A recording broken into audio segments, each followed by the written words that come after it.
is my son, and these are all of his kids. It's been more than 3 years since Kimberly Charles last saw her son. All of their birthdays, all of their Christmases. Everything's just been put on hold. For Sharon McLaughlin, 7 years have passed since she hugged her fiance. He had a job waiting on him, family waiting on him, had reunited with his own son. Their loved ones have been in and out of prison for breaking into homes, both looking forward to being released soon. He would have been getting out this year, the end of this year. Those long-awaited reunions, though, coming to an abrupt halt.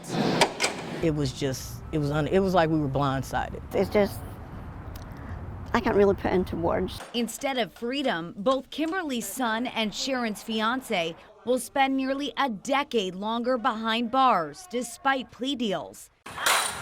The reason? A 7-year mistake by the Arkansas Department of Corrections, which admits it wrongly interpreted parole eligibility law, giving false hope to nearly 300 inmates. To add 10 more years because you made a mistake, that's not fair at all. Under Arkansas law, anyone convicted of 2 violent felonies is not eligible for parole.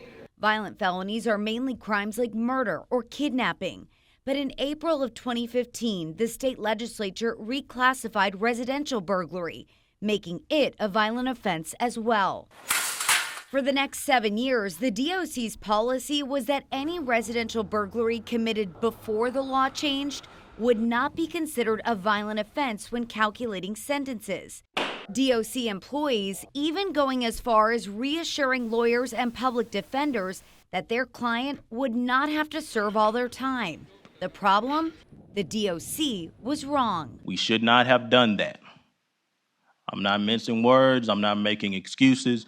We should not have done that. In a room full of lawmakers last October, the department admitted it made a mistake, changing its position, now saying parole could be denied because of a residential burglary charge before April of 2015. We were incorrectly applying the law, and as a result of that incorrect application, we provided guidance inconsistent with the law. If the government makes specific representations to someone that this is going to be the deal and then goes back on their word, I do have a problem with that. And that appears to be exactly what the Department of Corrections did.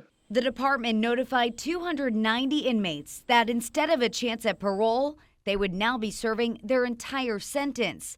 On average, another 9.5 years behind bars. If all of a sudden the Arkansas legislature decided that they were going to say that speeding tickets are no longer misdemeanors and instead are violent felonies, what that effect would be if they applied it retroactively is a bunch of us would go to jail. David Slade is one of the attorneys on a class action lawsuit filed against the Arkansas Department of Corrections. His client, Christina Davis, has a prior conviction of residential burglary from 2012. Slade says Davis relied on guidance her public defender got straight from the DOC, which clearly stated she would not serve her full time. Davis, who is eligible for parole in 2027, now won't be getting out until 2039.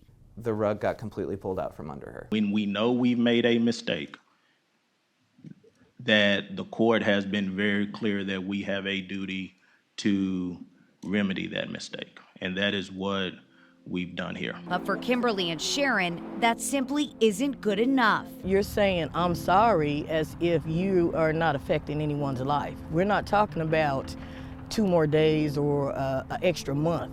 We're talking about 10 extra years.